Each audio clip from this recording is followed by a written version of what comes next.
Boom, we're live. Welcome, everybody. Good to see you this morning. Good to have you join us at Journey if you're on Facebook or YouTube. And if you are, we're glad to have you there. But you need to know the room is open. We got a good crowd here. I'd love to have you, especially if you're part of the past, to come back to us in person. We have a new table today for those of you that may be watching, and I'm kind of excited. I had some folks in the class that asked me recently, would I mind if we tried to have some college students join us at the table? And I said, anything we can do to make this group look younger. Listen, I'm telling you, okay? I'm telling you, okay? I get so tired of looking at no hair and gray hair. Okay, so we, in the back, we are trying to make that effort. I'm telling you, not just to welcome them, but it may be that you have a collegiate student. If they're not involved in the collegiate, as it were, ministry here, we'd love to have them, okay? So, but that's kind of where they're going to be as they try to get started as well, okay? Hey, a couple of things. First is on the podcast. I'm delaying a couple of weeks beginning a series of podcasts on leadership. And the main reason I'm doing that is I just kind of sat down Monday morning when I started and looked at my schedule for the next 2 or 3 weeks. And for a retired person, I am overwhelmed. I'm just being honest. I thought, why are you killing yourself, Jimmy? Just put it off. Just put it off. So I'm going to put it off, but I'll let you know when I'm going to start that. And I'm really, really looking forward to it. Hopefully today will not, that the student ministry below us will be better led and better managed and will not have smoke, therefore not have a fire alarm, and therefore not vacate the room. Okay, like we had to last week, but thanks for your cooperation. When you're leading the class and the fire alarm goes off, you don't have a choice. You got to vacate the room. And thank you for clearing out. And I prayed for those of you that left and didn't come back, that God would give you forgiveness. He's thinking about it. He's not there yet, but maybe I will forgive you later on. But no, we ended up finally getting through the class, and hopefully that won't happen today. And then you can't see behind me, but there's a workshop. The church is doing a variety of workshops. Most of them are on Wednesday evening.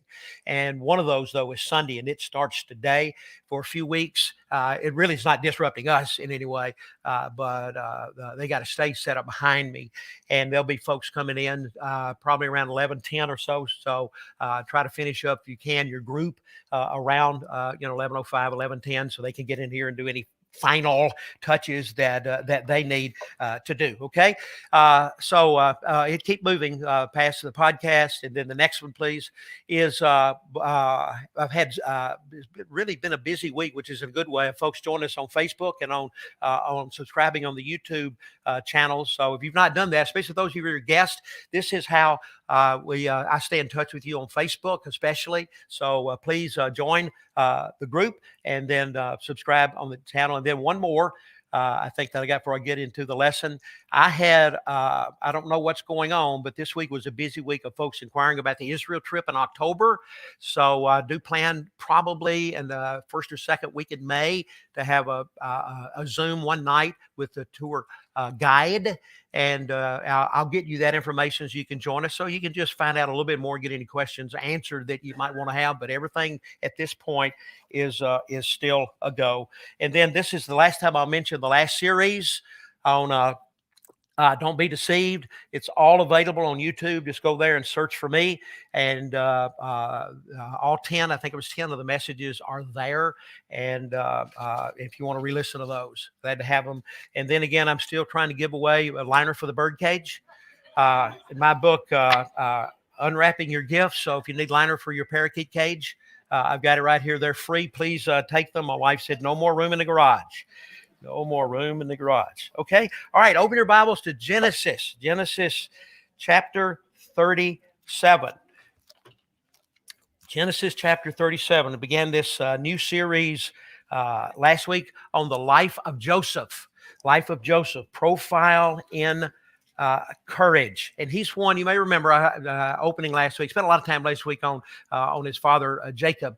But you've got Abraham really opening things beginning in Genesis 11, and then picks up with Isaac, his son, and then picks up with Jacob, and then Joseph comes along as one of the 13 children of Jacob and his too many wives. I'm not going to go any further on that one, but more material is given.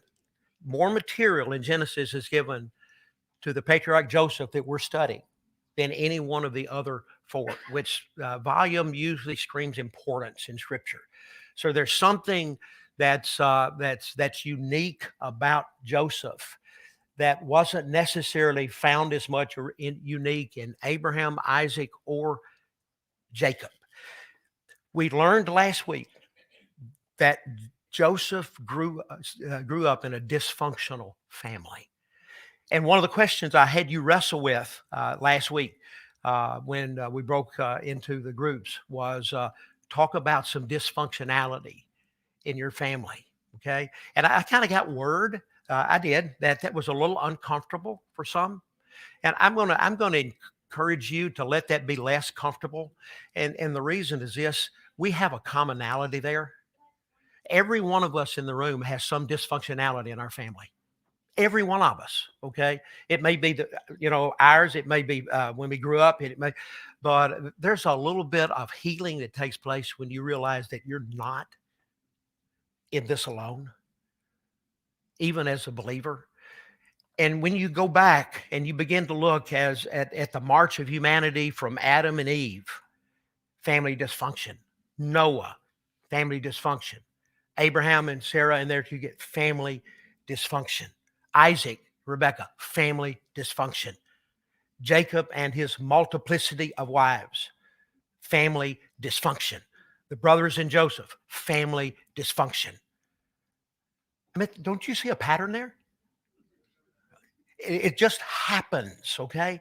So I think we could probably help each other a little bit more if we talked about it a little bit more, because when there's a common issue among us, it really eliminates any room for judgment because we're all in the same boat trying to survive family dysfunction.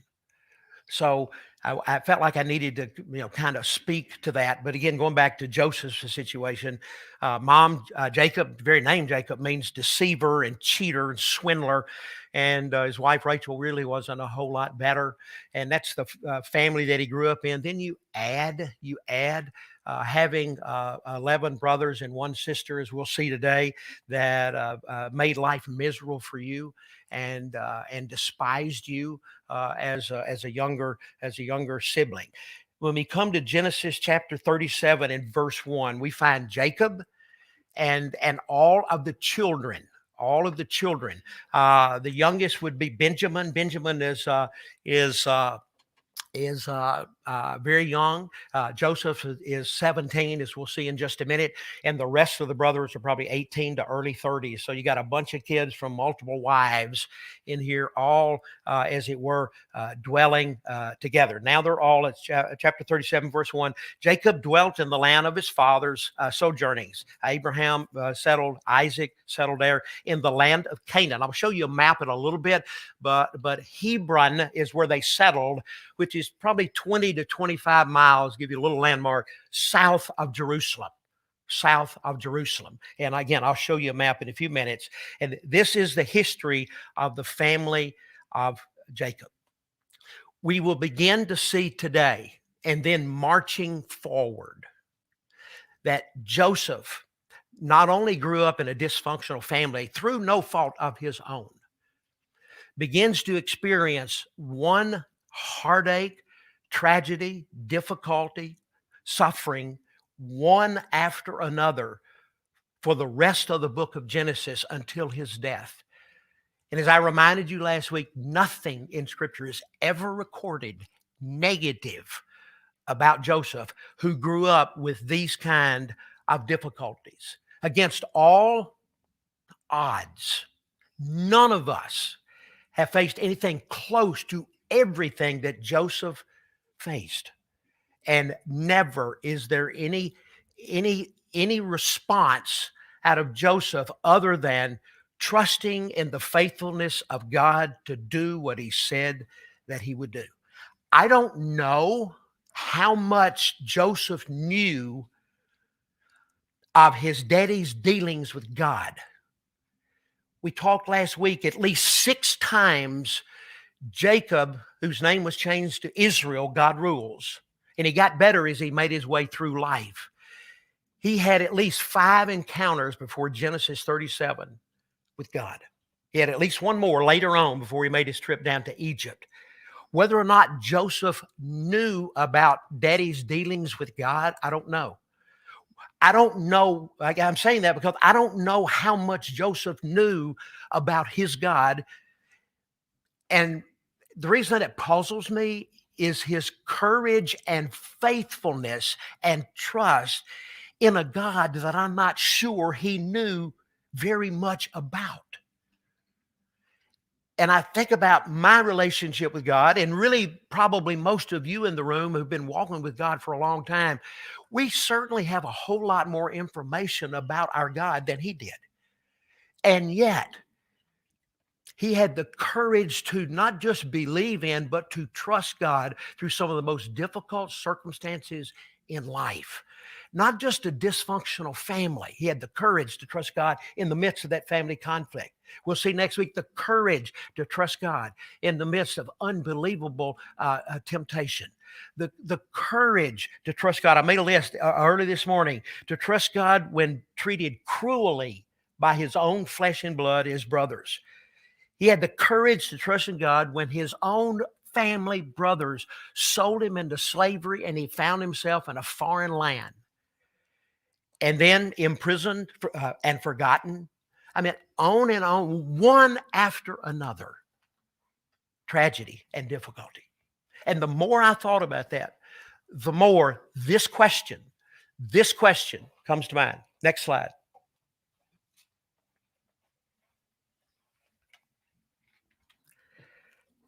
How would your outlook on life be different?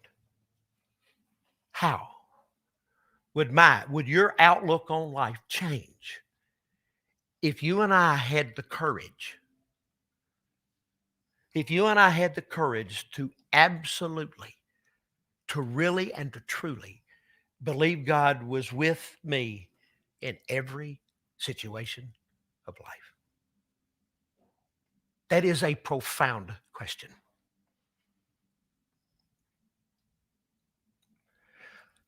Joseph did. Where he got that fortitude and courage to trust in the faithfulness of God, to do what he said that he would do, I don't know. I honestly don't know, but he had it, and I know I need it. And my guess is that you need it as well. Over and again, especially starting in chapter 39 next week, over and again, there's this phrase that's repeated over and over again in the life of Joseph. And God was with him. And God was with him. And having read through Genesis 37 to 50 a number of times in the last few weeks, there have been times when I would just kind of stop and want to scream at the text, God, stop being with him. Please stop. And yet, in spite of everything that he faced, he had the courage to trust in the faithfulness of God. And I think we need that courage no matter what we face. So when we come to chapter 37, if there's one word that would describe this chapter, it would be betrayed. It's a harsh word, betrayed. Don't raise your hand. But let me ask you, how many times, I'm not going to ask you if you've been betrayed by a spouse, family, friends, co-workers, because you have. We probably all have. What I'm asking you is do you remember how you felt? Wounded? Maybe abandoned? Angry? Especially if it was a spouse or a sibling That's got to be a deeper betrayal than a coworker or a friend even. And that's exactly what Joseph experienced here. And yet he had the courage to really believe that God was with him. It's amazing. It's an amazing story and so much to teach us. Okay. All right. Let's begin looking chapter 37. Let's pick up in verses. Let me read verses 2-4 here. I kind of broke this down, and he was favored as a son. You'll see that in these next few verses. And then in the next few verses, he was hated by his brothers. And then we'll close out with he was grieved, deeply grieved by his father who thought he was dead. And then we'll draw, I think I have 4 life lessons for us to take away today. Okay. Let's begin in end of verse 2. This Joseph being 17 years of age, 17 years of age. Okay. Got to remember he was 16 when his mama Rachel gave birth to his younger brother Benjamin. So at 16 years old, I didn't even mention that. Of all the dysfunction that's taken place, here he is as a teenager, and his mother dies. He was shepherding the flock with his brothers. He was a lad with the sons of Bilhah and Zilpah, his father's wives. And Joseph brought an ill report of them, his brothers, to their father. Now Israel, that's Jacob, loved Joseph more than any other of his children. Why? Because he was the son of his old age. He not only had Joseph when he was old, he had Joseph by the love of his life, Rachel, and it was the first child that they had had together. So that kind of magnified, as it were, his favoritism. And he made him a long robe with sleeves. But when his brothers saw that their father loved him more than all his brothers, that's twice he said that, they hated him and could not speak peacefully to him. So 2 or 3 things to pull for there. Number 1, Joseph had integrity.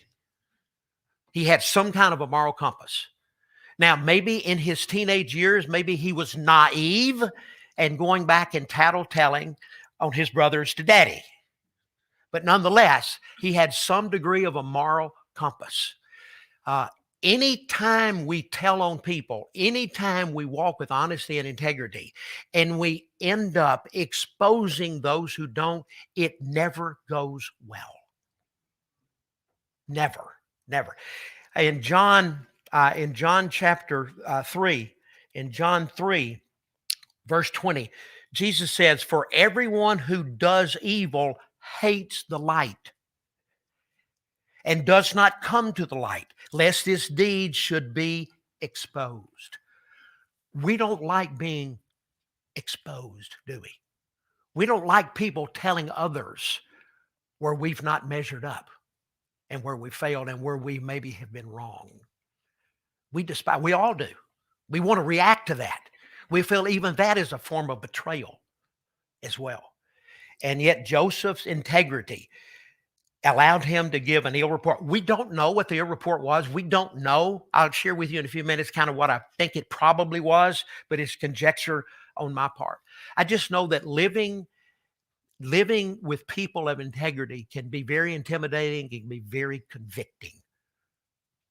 So we tend to compromise and move in the other direction. In the next verses 3 and 4, we see the partiality by Jacob, his father. He was kind of the apple of his eye. Again, like I said, he was Jacob's love's first child, biological, by them. And he gave him this long robe. I don't know if it was a multicolored. We grew up seeing the pictures. I don't have any reason to believe it was multicolored, but it certainly was not the garb of the shepherd.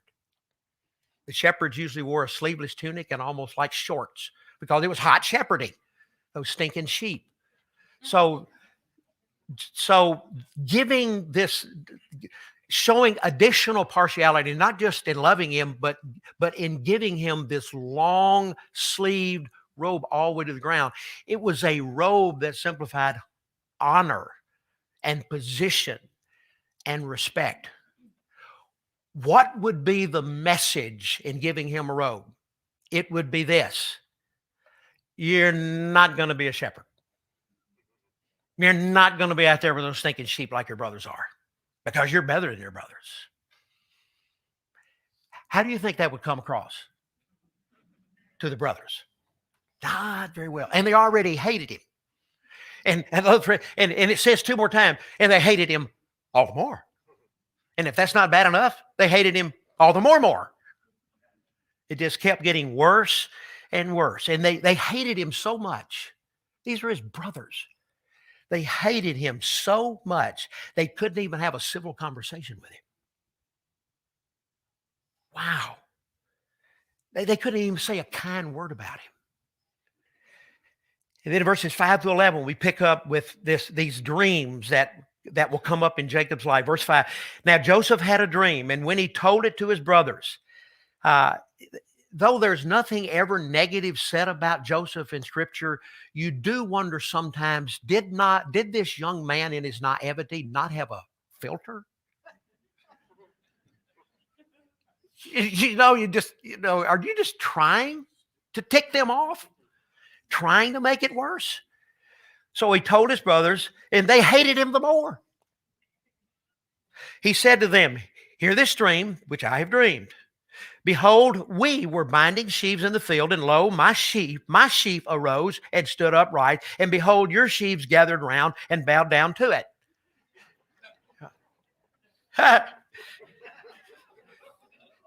Yay, Joseph! His brother said to him, are you indeed to reign over us? Or are you indeed to have dominion over us? So they hated him yet more for his dreams and for his words. Now, you'd think at this point, if you had another dream, you would keep your mouth shut. Well, here we go. Dream number 2. Then he dreamed another dream, and he told it to his brothers. Behold, I have dreamed another dream. Here we go. And behold, the sun, I think that's a reference to Jacob. The moon, that's a reference to Rachel. And the 11 stars would be a reference to his siblings, okay, were bowing down to me. Now, that's pretty straightforward. I'm talking about wheat, grain, and sheaves here, okay? But when he told it to his father and to his brothers, his father rebuked him. Seriously, Jacob, you don't have the right to rebuke anybody for anything. And said to him, what is this dream that you have dreamed? Shall I and your mother and your brothers indeed come to bow ourselves to the ground before you? And the answer was yes.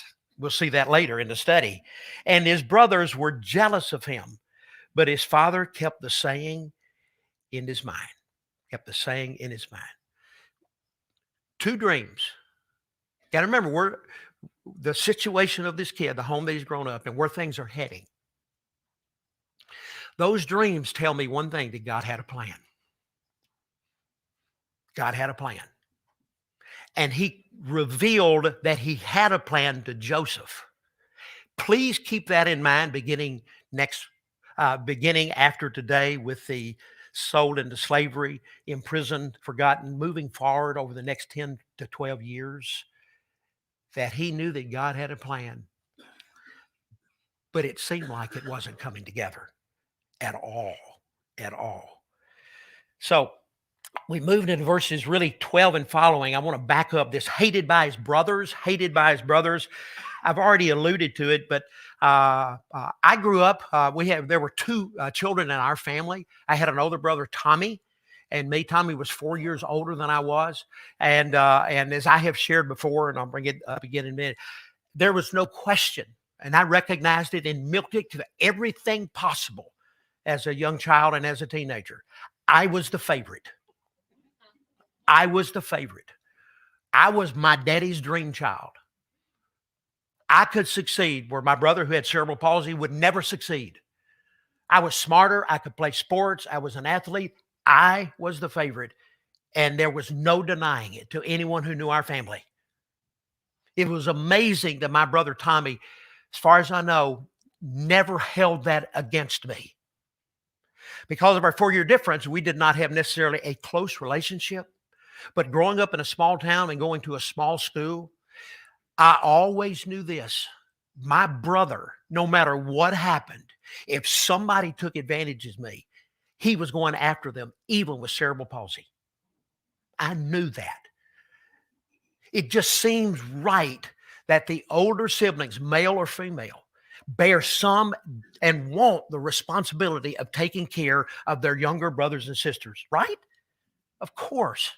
That's what makes this dynamic so upsetting.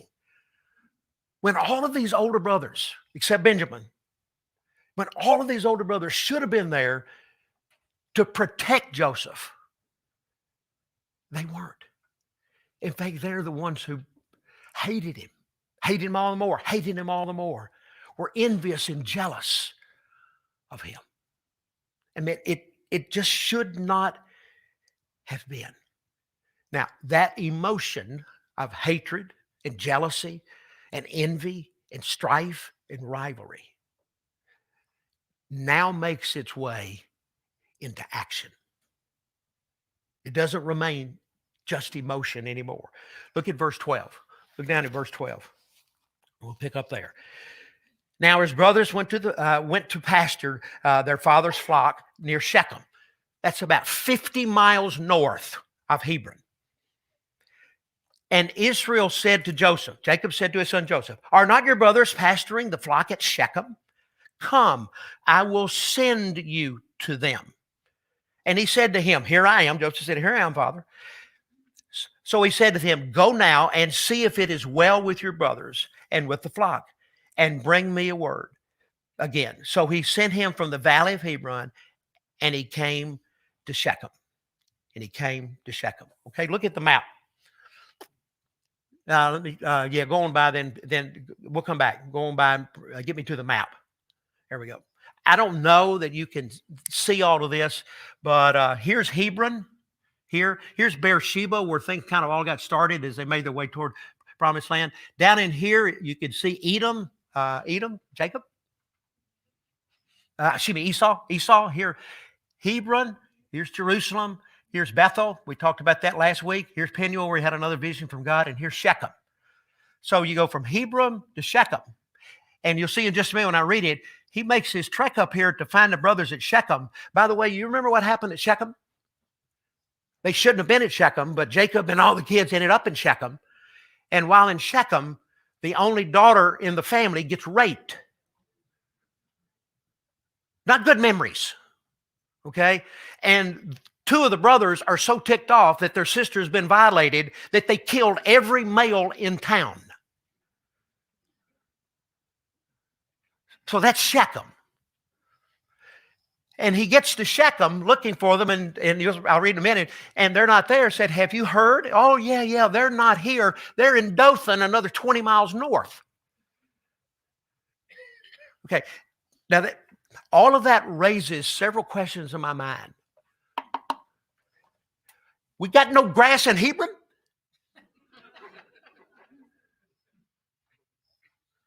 Why do you got to go 50, 70 miles north with a bunch of stinking sheep to graze them when there's got to be something closer to home? Answer, the brothers couldn't be trusted any more than Daddy could have been trusted. Okay? There was something going on under the table, and they didn't want Daddy to know about it. And Daddy knew. See, a second question is, do you think Jacob knew that the 11 brothers hated Joseph? Well, he had to, unless he was really blind. I mean, he had to at some point be whispering to Rachel, you know, honey, what? I don't think the brothers are getting along so well. What do you think? And yet, here's my question. Why would he send the son that he loved the most 50 miles away into a hornet's nest with brothers who hated him? Now, I know part of it was to spy on him, because Jacob knew that Joseph, had he had given a real report before, would come back and tell him the truth, what was going on. And I think one of the reasons, in a few minutes when we get to Jacob's griefs, one of the reasons his grief was so great I mean, losing a son is enough to have grief, but losing your favorite son is enough to have greater grief. But knowing that you were the one who sent him into it is even greater grief. That in your mind, he's dead because I sent him there. Great grief. Great grief. Unbelievable grief. And well, let me go on and pick up in verse 15. And a man found him wandering, Joseph, in the fields, and the man asked him, "What are you seeking?" "I am seeking my brothers." Now, my guess is Joseph stands out. Why? Because we're in pasture land, okay, and there are herdsmen of cattle and sheep everywhere. And my guess is he would stick out in that tuxedo. What do you think? Okay, you got to notice him. He says, and a man found him wandering in the field. I want to know, I'm talking to him. You see that? Isn't that somebody in a tuxedo? I got to find out what's going on here. So he goes and he questions him and he said, "I pray you tell me, let me back up. I am seeking my brothers." And he said, "Tell me, I pray you, where are they pasturing the flock?" And the man said, "They have gone away, for I heard them say, 'Let's go to Dothan.'" So we're going another 20 miles north. So Joseph went after his brothers and found them at Dothan. They saw him. They saw him from afar off. I bet he was hard to miss. Okay? And before he came near to them, they conspired against him to kill him. I don't think this was the first conversation they'd had about doing away with little brother. They were just looking for opportunity. And that was there. So they said to one another, "Here comes the dreamer." They didn't like the dreams, remember? "Come now, let us kill him and throw him into the pits." That's where they really kept cisterns for water.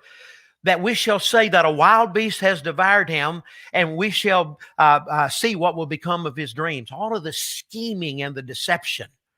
But when Reuben was the older, the first, the older brother usually missing, heard it. He delivered him out of their hands and said, "Oh, let's not take his life.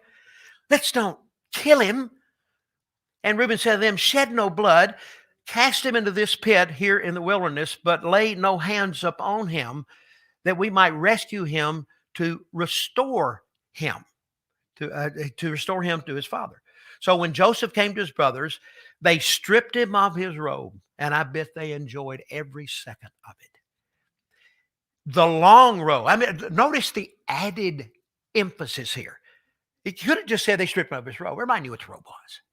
But they stripped him of the robe. Let me remind you, the long robe with the sleeves that he wore, the tuxedo. Yes, that robe. And they took him and cast him into the pit. The pit was empty, and there was no water in it. Hatred, brutality, cruelty, attempted murder. These are your brothers. This is family. Well, it doesn't get better. It doesn't get better. Look at verse, beginning of verse 25. They've done all of this. Verse 25. Then they sat down to eat. Oh, God bless their souls. Okay. Let's eat. Joseph's gone. Talk about hard, callous. Ugh. And looking up, they saw a caravan of Ishmaelites. Boy, that's a whole nother story. The Ishmaelites were the enemies of Israel forever, and those were the son. Remember, Abraham and Sarah were not able to conceive. So Sarah doesn't have the courage to trust in the promises of God, and sends her handmaiden, Hagar, into sleep with Abraham. She gets pregnant and has Ishmael, who's the father of the Arab world. There's not been peace in the Middle East since. So that's the Ishmaelites coming from Gilead, which is the east of the Jordan River, with their camels bearing gum and balm and myrrh, and on their way down to Egypt. Then Judah said to his brothers, "What prophet?" God, these guys are sick. We don't get any money if he's dead. That's, oh gosh. What profit is it if we slay our brother and conceal his blood? Come, let us sell him. I mean, if we're going to get rid of him, let's make money off of it. Let's sell him to the Ishmaelites. Let not our hand be upon him. We didn't do anything. For he is our brother in our own flesh. Well, we wouldn't do anything for our brother, would we? And his brothers heeded him. Then the Midianite traders passed by. They drew Joseph up out and lifted him out of the pit and sold him to the Ishmaelites for 20 shekels of silver. And they took Joseph to Egypt. And you got to pause here for a second.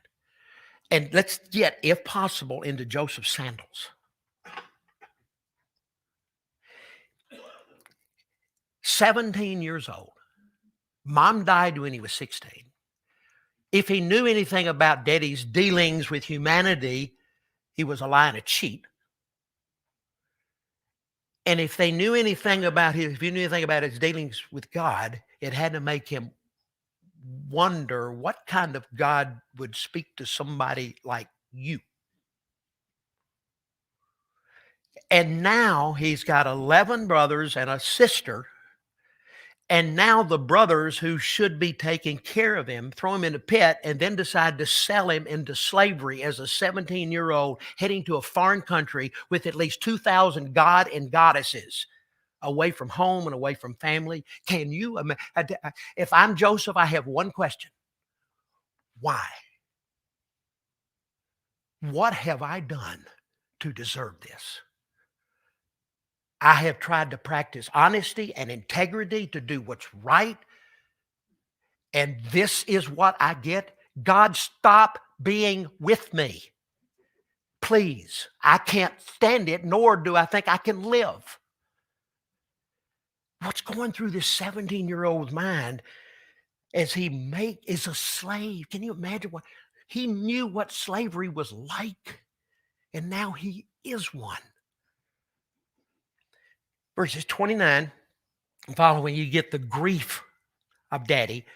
When Reuben returned to the pit and saw that Joseph was not in the pit, he rent his clothes. That didn't mean he sold or rented them. He was in mourning and broken. And returned to his brothers and said, "He's gone. And where shall I go?" Then they took Joseph's robe, killed a goat. Oh, that has so many implications back from last week. Dipped the robe in blood. And they sent the long robe with sleeves and brought it to their father and said, "This is what we found. See now whether it's your son's," not my brother, "your son's robe or not." And Jacob recognized and said, "It is my son's robe. A wild beast has devoured him. Joseph is without doubt torn to pieces." Then Jacob rent his garments and put sackcloth upon his loin and mourned for his son for many days. All of his sons and all of his daughters rose up to comfort him, but he refused to be comforted. And he said, "No, I shall go to Sheol. I shall go to my grave mourning my son. I will die in grief." Thus his father wept for him. Meanwhile, you need to circle that. Meanwhile, the Midianites had sold Joseph in Egypt to Potiphar, an officer of Pharaoh, the captain of the guard. So what are the lessons? Well, what we need to know is that in spite of everything that happened, this young man had the courage to trust in the faithfulness and the promises of God that made no sense. So, lesson number 1, favoritism by parents or grandparents, I'll add, is damaging. Partiality creates turmoil in a family. Turmoil in a family. Jealousy, envy, hatred, deception. Abraham did it. Isaac did it. Jacob did it. And many repeat that today. It is damaging. It's damaging. Stop it. 2, envy and jealousy destroy unity and harmony. Always. Proverbs 14:30 says, envy makes bones rot. Sick to our bones. It's one of the Galatians 5, Paul has a list of sins of the flesh. Envy and jealousy included in that.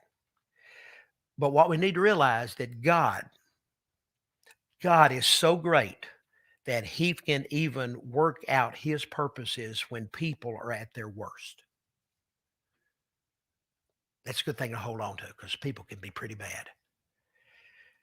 Number 3, no condition is more unfair than slavery. No condition. Now, we know that still happens globally, okay? Probably happens more nationally than we imagine. But the form of slavery continues in things like human trafficking. It continues in places where, in families and in offices where people work who have bosses and who have coworkers who are mean-spirited and cruel and intimidating toward them, and they're enslaved into a job that they cannot leave. I mean, don't limit it. Just know that any kind of slavery, whether it's physical or emotional or psychological, is devastating. Devastating. And then number 4, God can turn unimaginable suffering into unbelievable good.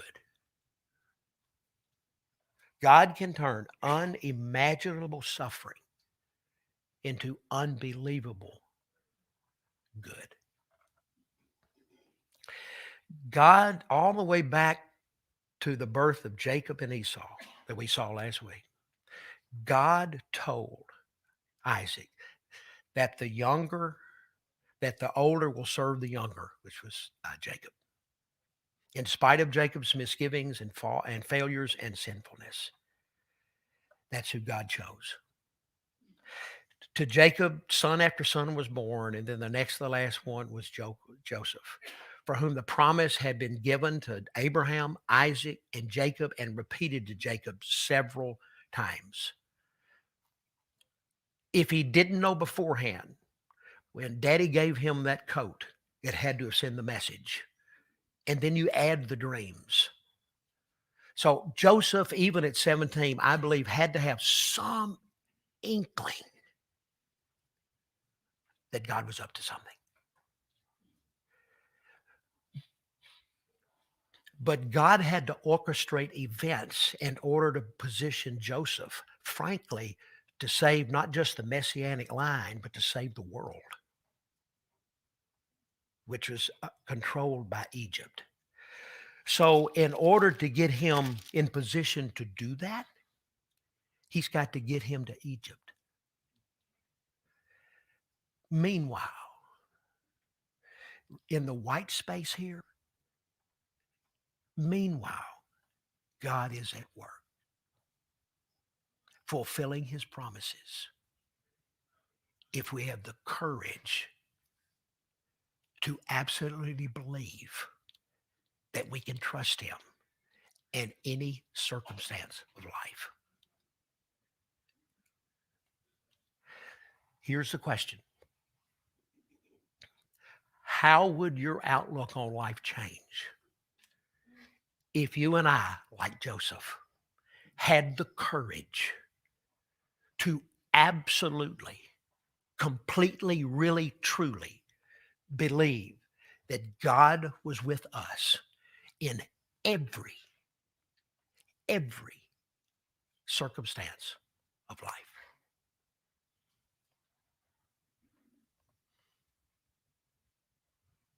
I think our outlook would be different, don't you? Get used to this question, because I'm going to put it in front of us for the next 8 weeks. Because it's the question. It's the question. Okay? Couple of discussion questions for you. Share a time when you were betrayed or mistreated by someone you cared for. Share a time when you were betrayed or mistreated by someone you cared for. And then number two, how does this lesson, courage in the midst of tremendous family cruelty and conflict and deception, how does this lesson help us understand the trustworthiness of God? Father, thank you so much for the life of Joseph. It's indeed, challenging and convicting at the same time. But what I don't know, Lord, what he knew about you. But whatever it was the rock that in the midst of unbelievable, undeserved circumstances, he exhibited the courage to believe that you would be faithful to your promises. Oh, God, help me to get there. Bless the time now of discussion around the table. In Jesus' name I pray. Amen.